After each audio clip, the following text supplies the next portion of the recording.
Okay जी। हमारा जो last lecture था उसमें आपने ये बात देखी थी कि हमने जो पार्टिकल की मोशन थी वो हमने यूनिफॉर्म मैग्नेटिक फील्ड में हमने उसको स्टडी किया था। और अगर आपको याद हो तो उस केस में हमने इलेक्ट्रिक फील्ड को जीरो लिया था। तो इसका मतलब ये था कि जो प्लाज्मा के पार्टिकल्स थे, चार्ज पार्टिकल्स, इलेक्ट्रॉन्स और आयंस, वो किस रीजन में थे? उस रीजन में थे कि जहाँ पे हमने एक्सटर्नल मैग्नेटिक फील्ड अप्लाई की हो और इलेक्ट्रिक फील्ड वहाँ मौजूद ना हो। तो आपने देखा कि मैग्नेटिक फील्ड के अप्लाई करने से क्या इफेक्ट हुआ कि जब आप मैग्नेटिक फील्ड अप्लाई करते हैं किसी भी चार्ज पार्टिकल के ऊपर, तो मैग्नेटिक फील्ड की वजह से जो फोर्स लगती है उस चार्ज पार्टिकल के ऊपर, वो फोर्स उस पार्टिकल को जायरेट करवाती है एक फिक्स पॉइंट के अराउंड। ठीक है, यानी कि उस वो पार्टिकल सर्कल में मूव करता है मैग्नेटिक फील्ड की अप्लाई करने की वजह से, सर्कुलर मोशन होती है। हम कहते हैं वो जायरेट कर रहा है अराउंड अ फिक्स पॉइंट या अराउंड अ फिक्स सेंटर। तो वो जो फिक्स पॉइंट या फिक्स सेंटर है जिसके अराउंड कोई भी चार्ज पार्टिकल मूव करता है या सर्कुलेट करता है, उसको हमने गाइडिंग सेंटर का नाम दिया था। ठीक है, तो आपने देखा था कि मैंने इलेक्ट्रॉन का जो पाथ बन रहा था मोशन के दौरान उसका गाइडिंग सेंटर भी शो किया था और आयन का भी शो किया था। और वो जो सर्कुलर पाथ बनता है उसका जो रेडियस होता है उसको हमने लार्मर रेडियस का नाम दिया था। ठीक है, और जिस फ्रीक्वेंसी से ये चार्ज पार्टिकल मैग्नेटिक फील्ड की प्रेजेंस में जायरेट करता है उस फ्रीक्वेंसी को साइक्लोट्रॉन फ्रीक्वेंसी का नाम दिया। तो मैंने अलग अलग से एक्सप्रेशन इनके डिफाइन किए थे कि लार्मर रेडियस का एक्सप्रेशन क्या बन रहा है, साइक्लोट्रॉन फ्रीक्वेंसी का क्या एक्सप्रेशन बनता है, और फिर मोशन की जो डायरेक्शंस थी वो भी हमने डिस्कस की कि किस तरह की मोशन होगी। ठीक है, तो अब हम एक स्टेप और आगे जाते हैं इसमें, और ये आपने ध्यान में रखना है कि हम सिंगल पार्टिकल मोशन को डिस्कस कर रहे हैं, एज अ होल प्लाज्मा की मोशन को डिस्कस नहीं कर रहे कि जो कि collection of number of particle होता है। तो सिंगल पार्टिकल की जो मोशन है उसका किस तरह का पाथ होगा, ठीक है, किस तरह की फोर्सेस उसके ऊपर एक्ट कर सकती हैं, ये सारी की सारी चीजें हम डिस्कस कर रहे हैं यहाँ पे। तो फिर जब हम थोड़ा सा आगे चलेंगे, जब हम सिंगल पार्टिकल मोशन को डिस्कस कर लेंगे, फिर हम बल्क ऑफ द पार्टिकल की तरफ आएंगे कि जो हमारा प्लाज्मा एज अ होल है उसको हम देखेंगे। और फिर मैं आपको बताऊंगा कि कितनी तरह की थ्योरीज हैं कि जिनको हम यूज करते हैं, या कितनी तरह की टेक्निक्स हैं जिनकी मदद से हम प्लाज्मा को स्टडी करते हैं, डायनामिक्स ऑफ द प्लाज्मा को हम स्टडी करते हैं। ठीक है, तो इस स्टेप में आप देखें कि particle in the uniform electric and magnetic field, तो क्या डिफरेंस है पिछले वाले टॉपिक में और इसमें? पिछले टॉपिक में यूनिफॉर्म इलेक्ट्रिक फील्ड मौजूद नहीं थी, सिर्फ मैग्नेटिक फील्ड थी, जबकि इस वाले प्रॉब्लम में इलेक्ट्रिक फील्ड भी मौजूद है और मैग्नेटिक फील्ड भी मौजूद है। तो जब आप इलेक्ट्रिक फील्ड को आपने इग्नोर किया था, सिर्फ मैग्नेटिक फील्ड को लिया था, तो हमारे लिए उस सिंगल पार्टिकल की मोशन को डील करना थोड़ा सा इजी था। ठीक है, लेकिन अब इस बार क्या हुआ कि जब हमने मैग्नेटिक फील्ड के साथ साथ इलेक्ट्रिक फील्ड को भी उसमें शामिल कर लिया है, हम उसका इफेक्ट भी सिंगल पार्टिकल की मोशन के ऊपर देखना चाह रहे हैं, तो हमारी इक्वेशंस थोड़ी सी उससे कॉम्प्लेक्स फॉर्म में जाएंगी। लेकिन ये जो थ्योरी उस दिन मैंने आपको पढ़ाई, जो स्टेप्स उस दिन हमने फॉलो किए, मैंने लिख के आपको बताए थे, बिल्कुल एग्जैक्टली वही पॉइंट्स आपने यहाँ पे भी फॉलो करने हैं। वही स्टेप सारे के सारे यहाँ पे हैं। ठीक है, तो इसलिए भी मैंने मतलब हाथ से लिख के आज नहीं समझाया कि वही चीज़ें सारी रिपीट होंगी, सारे स्टेप्स वही वाले रिपीट होंगे। तो इसलिए आपने वो पिछला निकाल के सामने रखना है जो मैंने लास्ट लेक्चर दिया था, और आज ये जो मैं पढ़ाने जा रहा हूँ ये इन स्लाइड्स को भी आपने अपने सामने रखना है। और जो डायरेक्ट स्टेप्स लिखे हुए हैं यहाँ पे, तो आपने ये कहाँ से उठा लेने हैं, मेरी पिछली डेरिवेशन से जो मैंने पिछले लेक्चर्स में आपको करवाई है, तो वहाँ से आपने इसको उठा लेना है। ठीक है, अब यहाँ पे क्या है इसको हम देखें अगर, तो यहाँ हमने इलेक्ट्रिक फील्ड को की प्रेजेंस को भी ट्रांसफर किया हुआ है। कौन गए थोड़ा भाई? माइक आपने म्यूट कर दें, माइक म्यूट करें। तो जब मैग्नेटिक फील्ड के साथ साथ इलेक्ट्रिक फील्ड भी हो, तो ऐसी सिचुएशन में जो टोटल फोर्स होगी वो दोनों फोर्सेस का सम हो जाती है। ठीक है, या आप ये कह सकते हैं कि आप जो पार्टिकल की मोशन होगी वो क्या होगी, सम ऑफ द टू मोशंस। कौन कौन सी जो दो मोशंस है, number one circular Larmor gyration, ये हम डिस्कस कर चुके हैं इससे पहले। सर्कुलर का मतलब है सर्कल में, लार्मर जायरेशन का मतलब भी यही है कि एक फिक्स गाइडेंस सेंटर के अराउंड आपका जो पार्टिकल है वो जायरेट कर रहा है। कौन सा वाला पार्टिकल, जो चार्ज है, जिसके ऊपर चार्ज है। ठीक है, आपको पता है कि मैग्नेटिक फील्ड का इफेक्ट अनचार्ज पार्टिकल्स के ऊपर नहीं होता, ये चार्ज पार्टिकल के ऊपर ही होता है। तो एक मोशन आ गई, कौन सी वाली, ये जो सर्कल में जो जायरेशन है चार्ज पार्टिकल की। और दूसरी मोशन है जो वो है drift of the guiding centre, कि जो गाइडिंग सेंटर है ये ड्रिफ्ट करता है। सही है, अब ड्रिफ्ट का मतलब आप क्या लेंगे, आप ये मतलब लें कि ड्रिफ्ट का कि एक पार्टिकल है जो सर्कल में रिवॉल्व कर रहा हो, अब वो एक फिक्स उसका सेंटर है, उसी के गिर्द वो रिवॉल्व कर रहा है, तो ये उसकी सिंपल डायरेक्शन है अबाउट और फिक्स गाइडिंग सेंटर। लेकिन अगर वो पार्टिकल तो उसके अराउंड उसी तरह से वो जायरेट कर रहा हो, गाइडिंग सेंटर थोड़े थोड़े टाइम के बाद थोड़ा सा आगे मूव करे, एक पॉइंट से थोड़ा सा आगे गया, फिर आगे गया, फिर आगे गया। अब क्या हो रहा है, अब एक तो सर्कुलर मोशन तो है ही है उस पार्टिकल की, लेकिन गाइडेंस सेंटर के थोड़ा सा आगे मूव करने की वजह से किसी पर्टिकुलर डायरेक्शन में अब वो मोशन जो है ना वो आपकी किसी फॉरवर्ड डायरेक्शन में भी ट्रेवल कर रही है। ठीक है, तो ये जो किसी पर्टिकुलर डायरेक्शन में गाइडेंस सेंटर का स्लाइटली मूव करना होता है, इसको हम कहते हैं ड्रिफ्ट। ये ड्रिफ्ट मोशन होती है। तब आपको स्क्रीन पे नजर आ रहा होगा कि यहाँ पे जो मोशन है, total motion that should be the sum of two motions, the circular normal gyration plus drift of the guiding center। ये दोनों है कि जिनको हम अब साथ साथ लेके चलेंगे। और ये जो बात हमने यहाँ देखी, इसको हम जब डेरिवेशन कंप्लीट कर लेते हैं तो एंड पे जाके ये हमें वहाँ पे इक्वेशन में भी नजर आती है, ये वाली बात कि एक तो उसकी मोशन कौन सी होगी, सर्कुलर मोशन होगी, और दूसरा गाइडेंस सेंटर उसका जो है वो ड्रिफ्ट भी कर रहा है। तो अब इसमें जो एजम्पशंस हैं वो क्या है कि हम ये सपोज कर लेते हैं कि जो इलेक्ट्रिक फील्ड है वो एक्स जेड प्लेन में लाई कर रही है। ठीक है, एक्स जेड प्लेन में, मतलब ये थ्री डायमेंशनल स्पेस है एक्स वाई जी। तो इलेक्ट्रिक फील्ड कौन से वाले प्लेन में है, एक्स जी प्लेन में है। ठीक है, अगर ये एक्स जी प्लेन में है तो इसका ये मतलब हुआ कि इलेक्ट्रिक फील्ड का जो वाई कंपोनेंट होगा वो जीरो होगा। तो इलेक्ट्रिक फील्ड के दो ही कंपोनेंट होंगे, क्योंकि वो एक्स जेड प्लेन में है। एक उसका कंपोनेंट अलोंग जेड एक्सेस होगा और दूसरा कंपोनेंट अलोंग एक्स एक्सेस होगा। तो जो उसका वाई एक्सेस के अलोंग जो कंपोनेंट होना था वो जीरो हो जाएगा, तो इसीलिए यहाँ पे ई वाई को जीरो दिया हुआ है। ठीक है,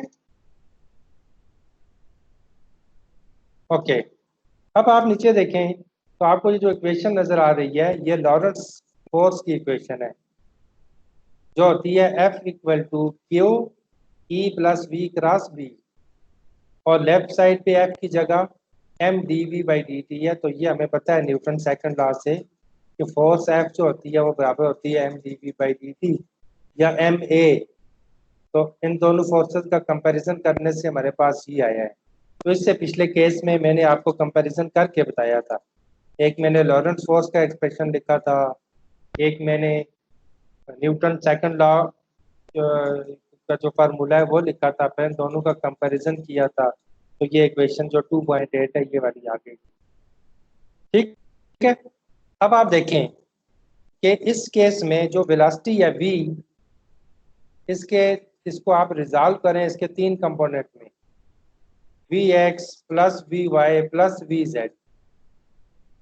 अपने पास आप पेजेस के ऊपर ये लिख लेंगे कि v को आप क्या लिखेंगे, v वेक्टर क्वांटिटी है, तो आप इसके तीन कंपोनेंट लिख लें, V X I plus V Y J plus V Z के, ये आ जाएंगे। इसी तरह से अगर आप E को देखें तो E चूंकि एक्स जेड प्लेन में है, तो इसका एक तो x वाला कंपोनेंट होगा और दूसरा z वाला कंपोनेंट होगा। ठीक है। तो इसको कैसे लिखेंगे, इसको हम लिखेंगे कि E equal to E X I plus E Z के। तो ई वाई जे वाला जो इसका कंपोनेंट है ना, वो इसमें नहीं आएगा।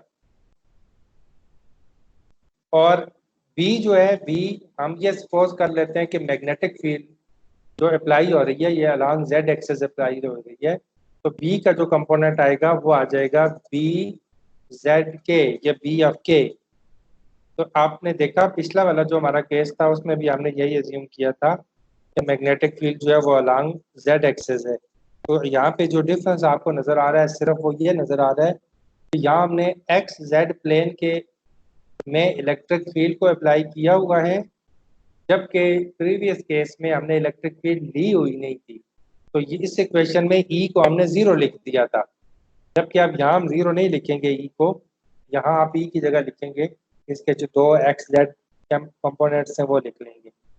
लिखने के बाद अगला स्टेप ये होता है कि हम इनका कंपैरिजन करते हैं दोनों साइड्स पे। ठीक है, जो एक्स कोऑर्डिनेट्स हैं उनको आपस में उनका कंपैरिजन दे लेते हैं, वाई वालों को आपस में ले लेते हैं, जी वालों को आपस में ले लेते हैं। ठीक है, तो यहाँ भी आप यही करेंगे, आप एक्स वालों को लेफ्ट साइड पे भी एक्स वाले आएंगे, M D V X by D T I plus M D V J by D T, इसी तरह जेड वाला आएगा।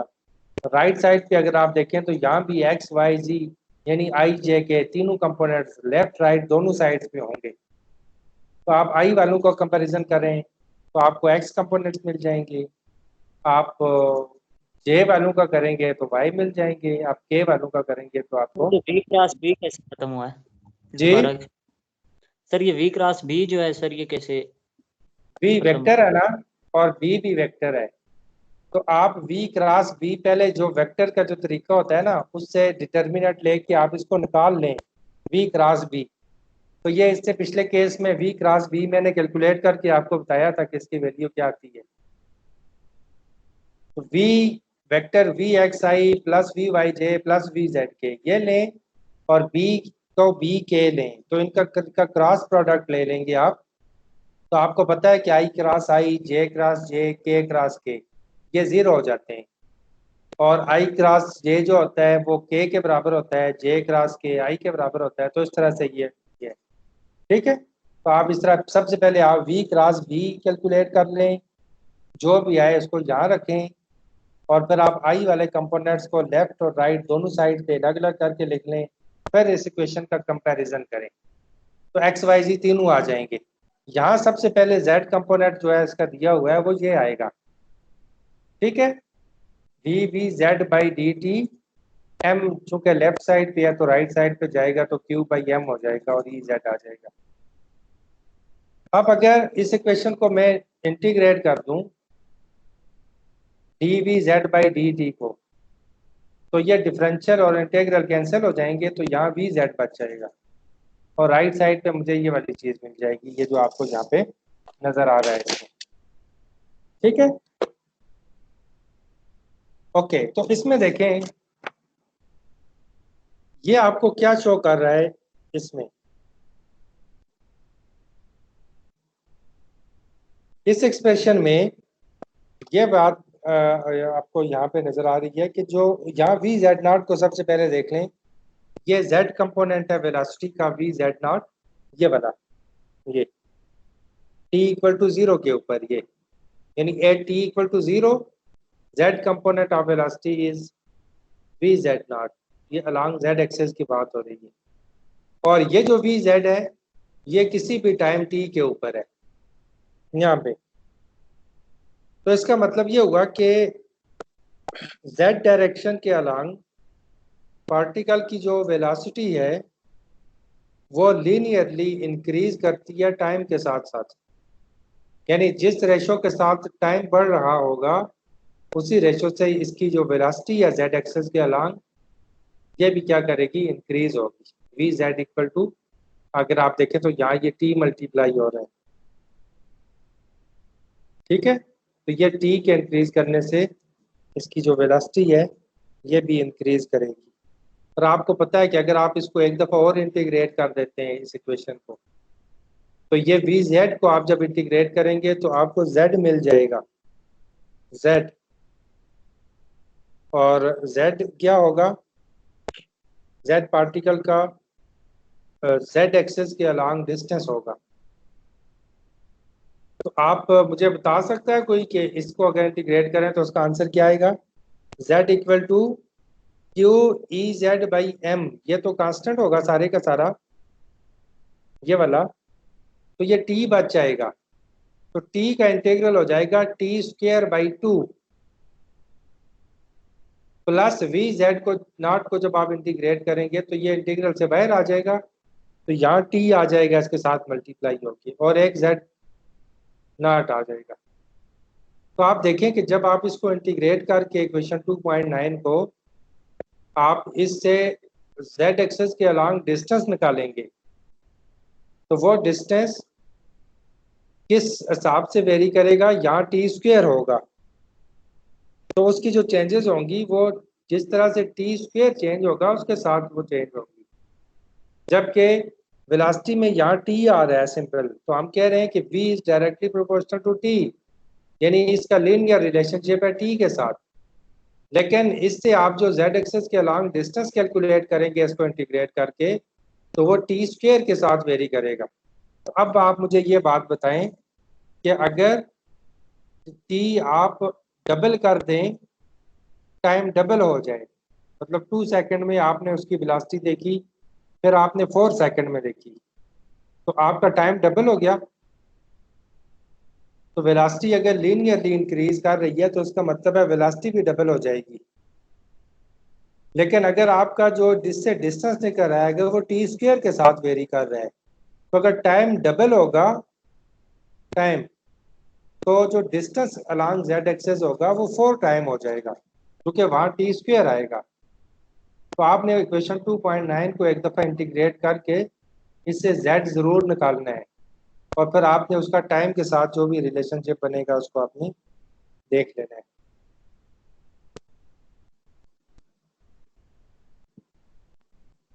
ओके, और इसी तरह से ये उसका x कंपोनेंट आपको नजर आ रहा है और उसका y कंपोनेंट नजर आ रहा है वेलोसिटी का। ये जो मैंने ओमेगा सी जहाँ पे लिखा है, ओमेगा सी किसकी जगह लिखता हूँ मैं, ये साइक्लोट्रॉन फ्रीक्वेंसी है। तो ये क्यू बी बाई एम, हमने लास्ट लेक्चर में इसको डिस्क्राइब किया था, उसकी डेफिनेशन लिखी थी कि ओमेगा सी जो होता है ये क्यू बी बाई एम होता है। तो ये जहाँ पे क्यू बी बाई एम था वहाँ मैंने ओमेगा सी यहाँ पे लिखी। तो ये अब आपको क्या मिल रहा है कि पीछे आपका ये वाला z कंपोनेंट था, ये x कंपोनेंट है, ये y कंपोनेंट है। तो अगर मैं इन दोनों को एक एक दफ़ा और डिफ्रेंशिएट कर दूँ, ये जो 2.10 में ये दो एक्सप्रेशन है, तो D V X by D T को मैं वी एक्स डॉट लिख सकता हूँ ना, यानी जब भी किसी वेरिएबल के ऊपर या किसी क्वांटिटी के ऊपर सिंगल डॉट आता है इसका मतलब होता है कि आप उसका फर्स्ट ऑर्डर डेरिवेटिव ले रहे हैं। तो आप D V X by D T लिखें या आप वी एक्स डॉट लिखें तो उसका एक ही मतलब होगा। तो इसको अगर मैं एक दफा और डेरिवेट करूं तो ये आ जाएगा वी एक्स डबल डॉट, ये देख लें, सही है, इक्वल टू, इसमें देखें कि इसमें टाइम वाला, वो टाइम वाली कोई क्वांटिटी है ही नहीं है, क्यू भी कांस्टेंट, एम भी कांस्टेंट, डी एक्स भी कांस्टेंट। तो जब इसका डेरिवेटिव लेंगे तो ये सब कुछ कैंसिल हो जाएगा। और जब मैं इसका डेरिवेटिव लूंगा ओमेगा सी और वी वाई का, तो ये इस तरह की मेरे पास ये वाला एक्सप्रेशन बन जाएगा। और इसी तरह से आप इसको देखें तो इसका डेरिवेटिव लेंगे तो वी वाई डबल डॉट यहाँ पे आ जाता है, ठीक है। और इधर क्या आ जाएगा, omega C V X dot.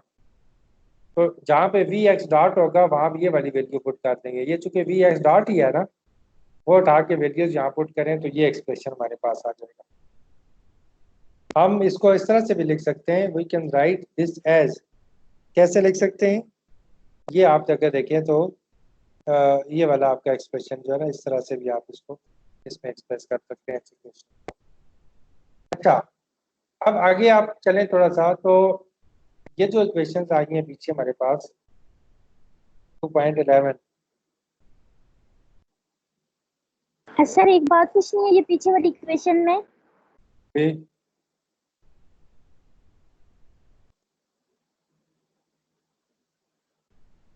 Sir ये Vx कैसे आया, Vy है ना ऊपर और Vx नीचे आया है, ये एक बार डेरिवेट करने के बाद।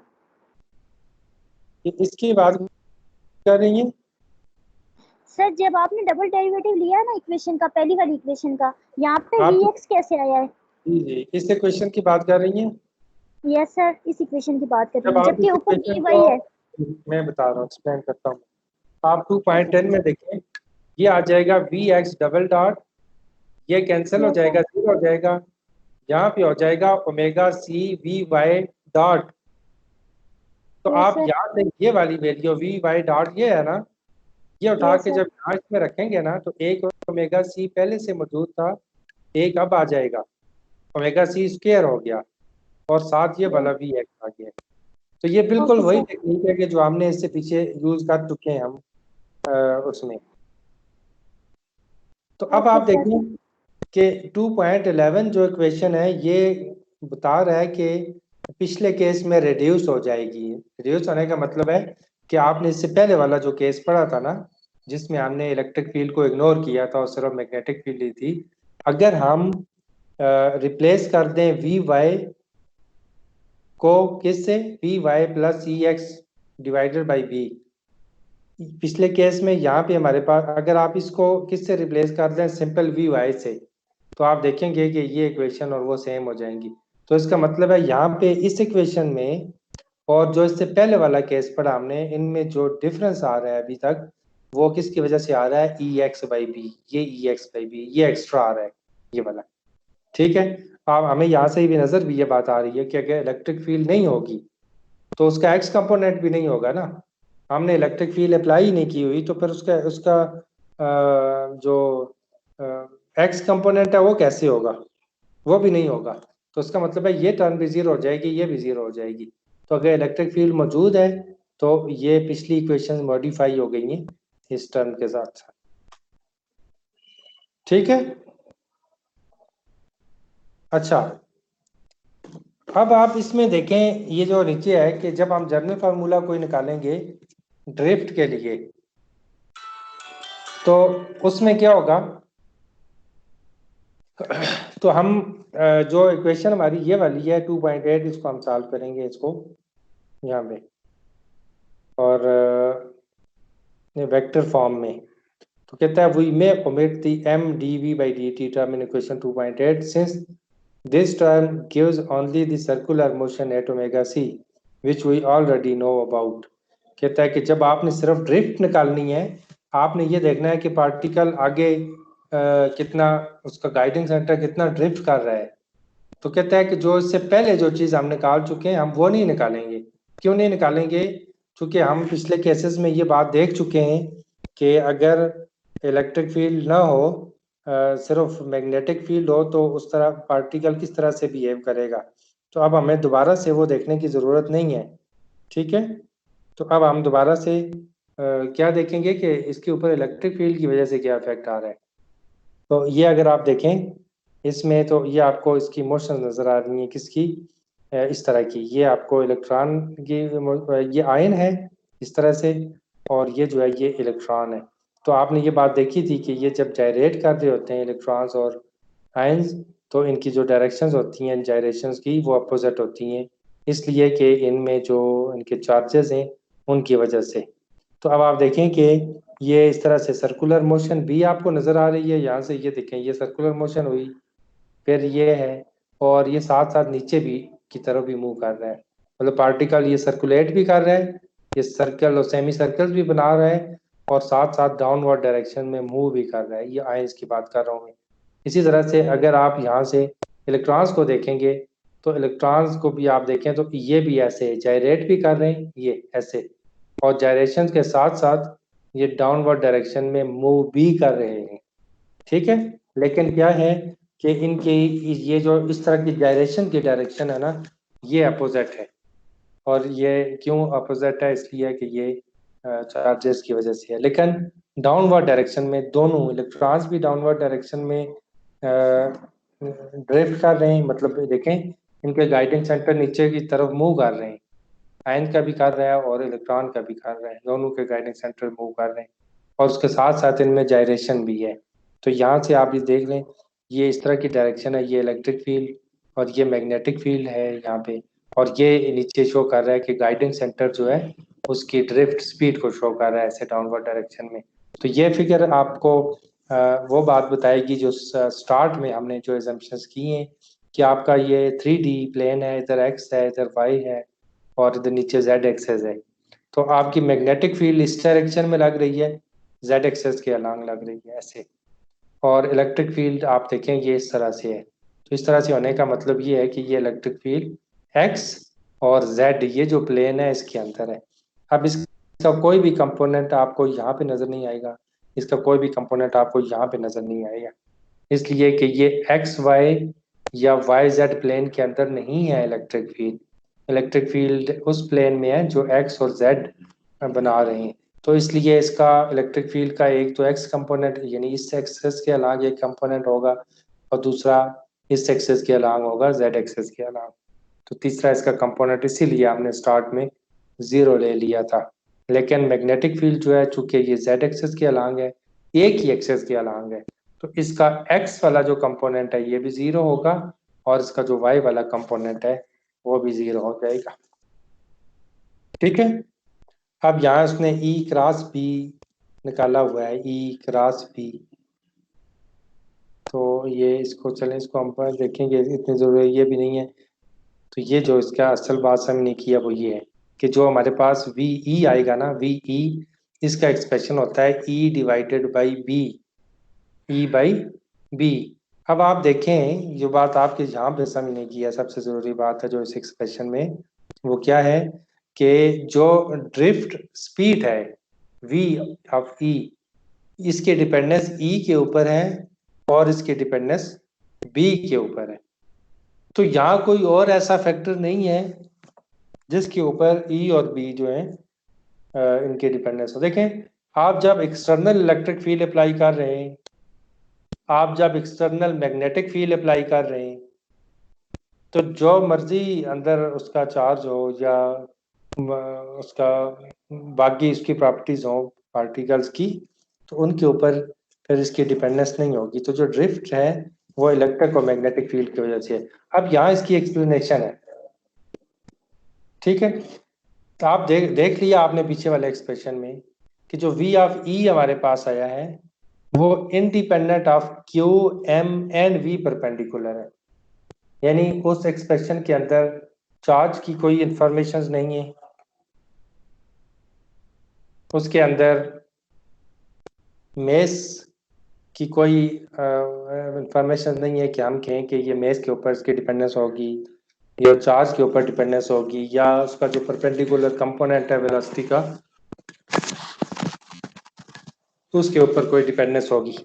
ठीक है, तो इसका मतलब है चार्ज कोई सा भी हो, कोई सा होने का मतलब क्या है, प्लाज्मा के अंदर या तो नेगेटिव चार्ज हो सकता है या पॉजिटिव चार्ज हो सकता है। ठीक है, तो चाहे वो इलेक्ट्रॉन हो चाहे आयन हो, तो जो ड्रिफ्ट स्पीड है उसका इनकी नेचर पे का उस पर कोई इफेक्ट नहीं होगा। यानी नेगेटिव चार्ज है पॉजिटिव चार्ज है जो मर्जी हो, तो जो गाइडिंग सेंटर में जो ड्रिफ्ट आएगी वो इन दोनों में जो है ना वो सेम आएगी।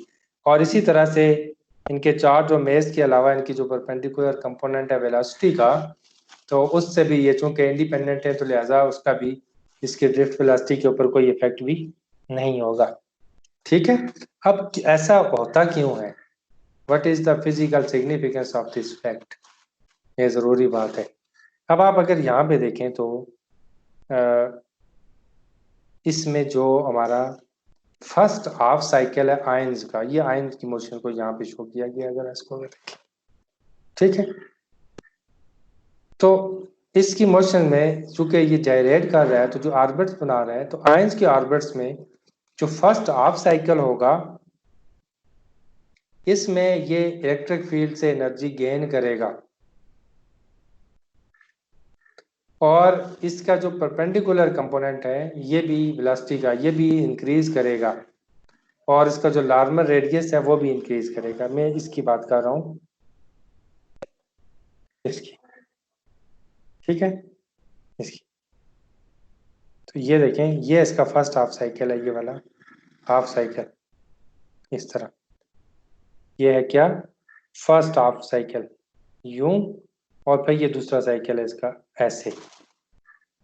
तो ये जब इसका जो फर्स्ट हाफ साइकिल होगा ये वाला, इसमें ये जो आपने अप्लाइड की हुई है इलेक्ट्रिक फील्ड अप्लाई की हुई है, इस इलेक्ट्रिक फील्ड की वजह से ये जो पॉजिटिव आयन होगा ये ऐसे मूव करते हुए ये अपनी एनर्जी को इंक्रीज करेगा।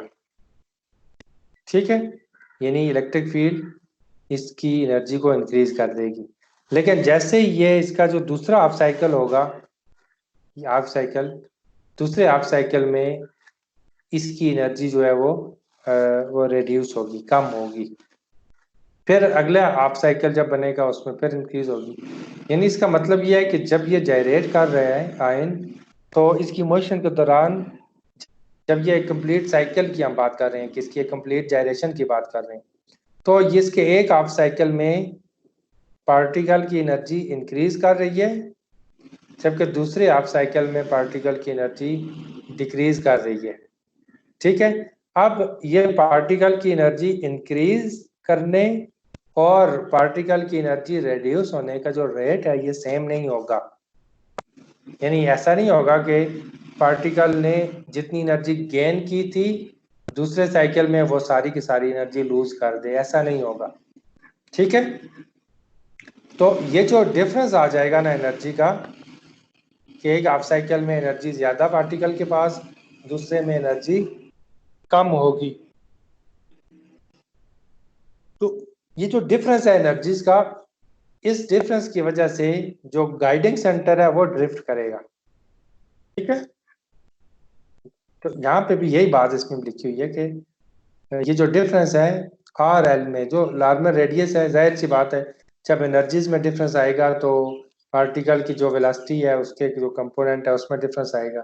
जब जब उसमें चेंज आएगी तो जो लार्मर रेडियस है उसमें भी चेंज आएगी, क्योंकि लार्मर रेडियस जो होता है वो v perpendicular by omega C होता है। आपको पता है कि लार्मर रेडियस की डेफिनेशन ही हमने यही पढ़ी थी, perpendicular component of velocity to the cyclotron frequency V T divided by omega सी।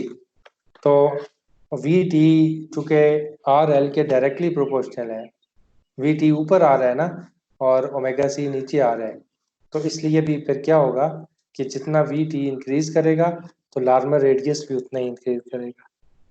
और इस फैक्ट को हम पीछे जो प्रीवियस केस था उसमें डिस्कस भी कर चुके हैं। बिल्कुल यही बात जो मैंने आपको आयन के बारे में बताई है, ये इलेक्ट्रॉन के लिए भी ऐसे ही होगा कि इलेक्ट्रॉन की जो मोशन होगी, अब मतलब ये देख लें आयन अगर ऐसे मूव कर रहा है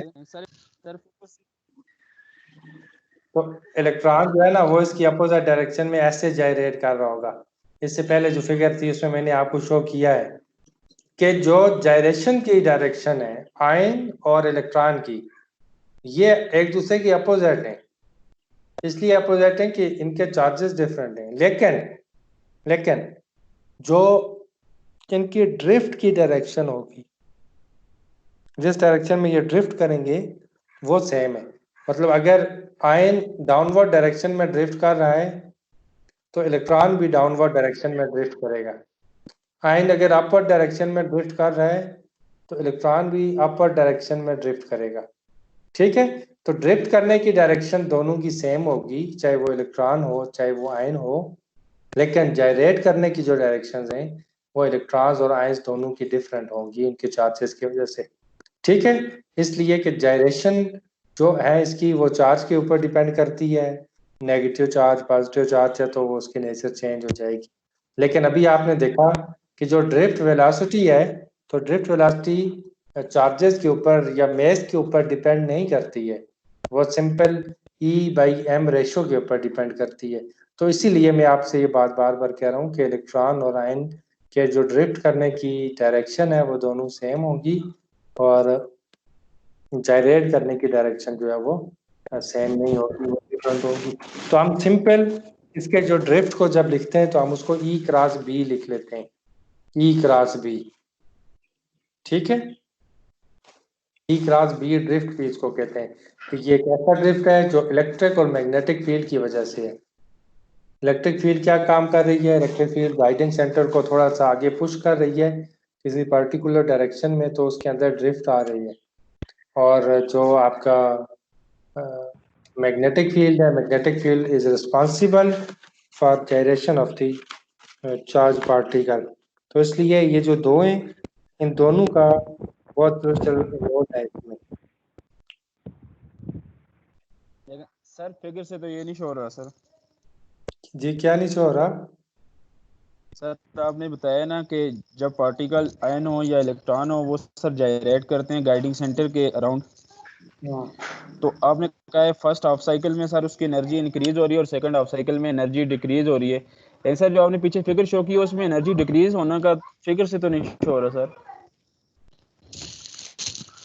जी ये मैं आपको ये तो उसकी मोशन हमने बताई हुई है ना, ये मैंने बताया हुआ है कि वो उसकी मोशन होगी किस तरह, मतलब पार्टिकल जायरेट करता हुआ आगे किस तरह से मूव करेगा। अब क्यों करेगा ये बात आपको मैंने मतलब इसकी मैंने फिजिकल रीजनिंग आपको बताई है कि उसकी वजह ये होगी। ठीक है, यहाँ हमने क्या शो किया हुआ है, यहाँ हमने उसका पाथ शो किया हुआ है, वो इस पाथ को फॉलो करेगी।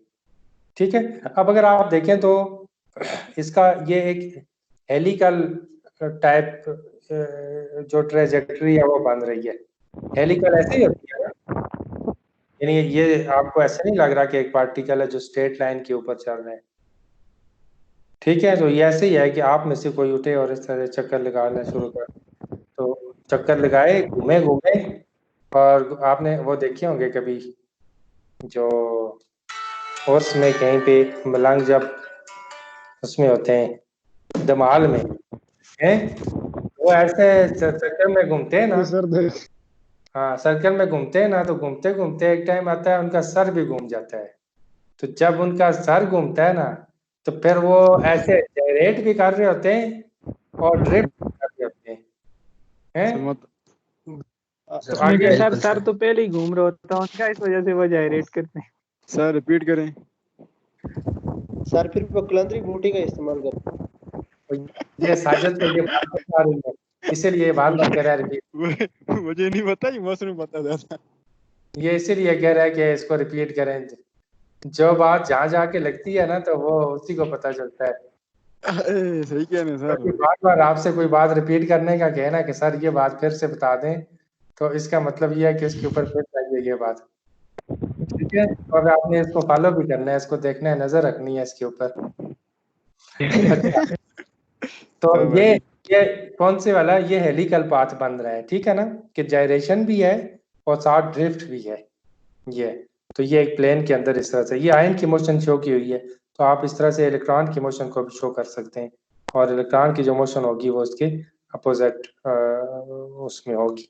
अच्छा, ये जो ड्रिफ्ट है ये क्यों है? इलेक्ट्रिक और मैग्नेटिक फील्ड की वजह से।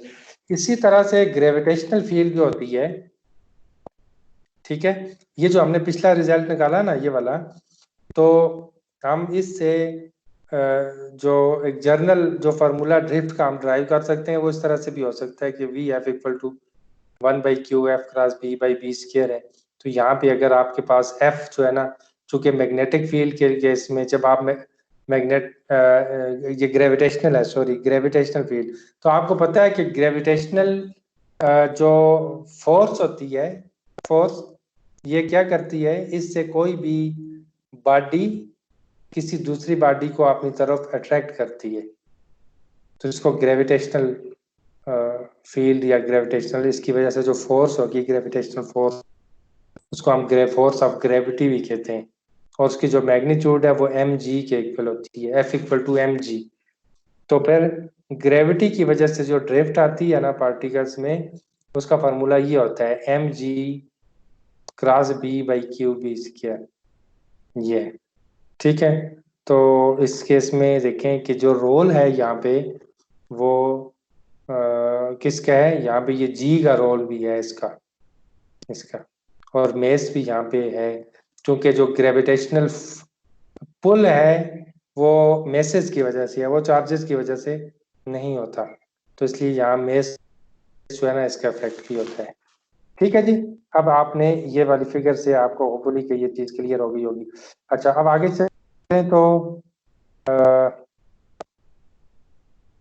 इसमें ये कुछ प्रॉब्लम्स हैं, बहुत सिंपल से प्रॉब्लम्स हैं कि सबसे पहले तो आपने आर एल को कैलकुलेट करना है, मतलब लार्मर रेडियस को आपने कैलकुलेट करना है for the following cases if V parallel is negligible.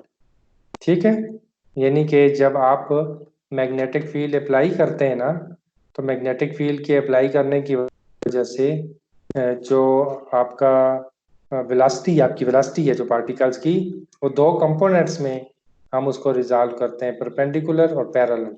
तो पैरेलल कंपोनेंट कौन सा होता है मैग्नेटिक फील्ड इसका वेलोसिटी का, वो कि जो मैग्नेटिक फील्ड की डायरेक्शन में होता है, सही है। और इसका परपेंडिकुलर कंपोनेंट कौन सा होता है, जो मैग्नेटिक फील्ड की जो डायरेक्शन है, जिस डायरेक्शन में आपने मैग्नेटिक फील्ड अप्लाई की हुई है उसके परपेंडिकुलर हो। तो जो कंपोनेंट परपेंडिकुलर होता है वो पार्टिकल को जायरेट करवाता है, सर्कल में मूव करवाता है, ठीक है। और जो पैरेलल होता है, तो मैग्नेटिक फील्ड के केस में हम उस पर उसको यहाँ पे हम वेलोसिटी के उस कंपोनेंट को हम इग्नोर कर देंगे, ठीक है। तो अब आप देखें वो आपसे क्या पूछ रहा है कि वी पैरेलल को आप नेग्लेक्ट करें और आप आर एल को कैलकुलेट करें। फर्स्ट है a 10 kilo electron volt electron in the earth magnetic field of 5 multiply by 10 raise to power -5 tesla. इस तरह से दूसरा है विंड, सोलर विंड के लिए है, और आगे फिर एक सोलर एटमॉस्फेयर है नियर सन स्पॉट इसमें। तो ये डिफरेंट रीजन्स के अंदर आपको मैग्नेटिक फील्ड की वैल्यू दी हुई है, तो और आपने इन बाकी एनर्जी के इंफॉर्मेशन को यूज करते हुए आपने आर एल जो है इसको कैलकुलेट करना है, ठीक है। इस तरह से सेकंड है, थर्ड है, तो ये आपने ही करने हैं, और एक दो इधर भी हैं, ये फोर न्यूमेरिकल्स हैं कि जिनको आपने क्या करना है, इनको आपने सॉल्व करना है। जो FF चिन की बुक है ना, इसके एंड पे इनके हिंट्स भी दिए होते हैं, और बाद ऐसे प्रॉब्लम्स हैं कि जिनके सॉल्यूशंस भी होते हैं, तो आपने वहां से देखना है और इनको सॉल्व कर लेना है। कोई इसमें इतना मुश्किल टास्क नहीं है कि जिसकी वजह से आपको कोई परेशानी हो। सर मुश्किल होते हैं सर। ठीक है, अब इसमें हम अगर थोड़ा सा और आगे चल के देखें तो ग्रेविटेशनल फोर्स के साथ साथ कुछ और भी ड्रिफ्ट्स हमारे पास आती हैं, जैसे कर्वेचर ड्रिफ्ट होती है, यानी कर्व की वजह से। और जब हम ये सारी की सारी जो हमारी चीज़ें हैं, ये किस केस में कि यूनिफॉर्म इलेक्ट्रिक और मैग्नेटिक फील्ड में हम देख रहे हैं। तो इसका मतलब है जब इलेक्ट्रिक और मैग्नेटिक फील्ड यूनिफॉर्म हो और दोनों मौजूद हो, ठीक है, इलेक्ट्रिक फील्ड भी हो और मैग्नेटिक फील्ड भी हो और दोनों यूनिफॉर्म भी हो, तो फिर आपके पास जो पार्टिकल होगा वो ड्रिफ्ट करेगा, जायरेट करने के साथ साथ ड्रिफ्ट करेगा। तो ड्रिफ्ट उसकी कौन कौन सी होंगी? एक ई क्रॉस बी ड्रिफ्ट अभी हमने पढ़ ली, और अभी ग्रेविटेशनल ड्रिफ्ट आपने देखी है, कर्वेचर ड्रिफ्ट एक होती है, वो भी हम उसको भी स्टडी करेंगे।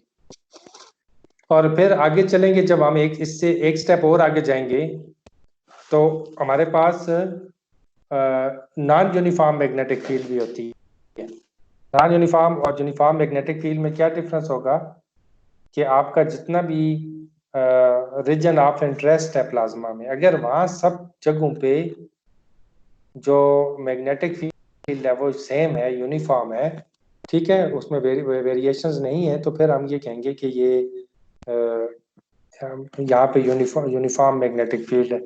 लेकिन अगर वो वेरी कर रही हो विद रिस्पेक्ट टू टाइम या किसी एक्सेस के अलॉन्ग मैग्नेटिक फील्ड आपकी चेंज हो रही है, तो फिर आप उसको यूनिफॉर्म मैग्नेटिक फील्ड नहीं कह सकेंगे, फिर आप कहेंगे कि ये नॉन यूनिफॉर्म मैग्नेटिक फील्ड है। ठीक, तो जब नॉन यूनिफॉर्म मैग्नेटिक फील्ड होगी तो हमारा जो प्लाज्मा का सिस्टम है वो थोड़ा सा और कॉम्प्लेक्स हो जाएगा। जो हम जब इक्वेशंस वहाँ पे डिराइव करेंगे तो आप उसमें देखेंगे कि इसके निस्बत जब यूनिफॉर्म मैग्नेटिक फील्ड थी तो बहुत सारी चीज़ें हम यहाँ इग्नोर कर लेते हैं, बहुत सारे कंपोनेंट्स यहाँ पे हम उनको कंसीडर ही नहीं करते। लेकिन जब मैग्नेटिक फील्ड वेरी कर रही हो तो फिर हम उसकी वेरिएशंस को जब इनकॉर्पोरेट करते हैं तो उसकी वजह से थोड़ा सा हमारा जो सिस्टम है वो कॉम्प्लिकेटेड हो जाता है। लेकिन इतना कॉम्प्लिकेटेड नहीं होता कि हम उसको सॉल्व ना कर सकें, हम उसको सॉल्व कर सकते हैं और हम उसको इंशाल्लाह सॉल्व करेंगे भी। ठीक है जी, तो यहाँ तक हम सब बहुत है सर। पहुंचे।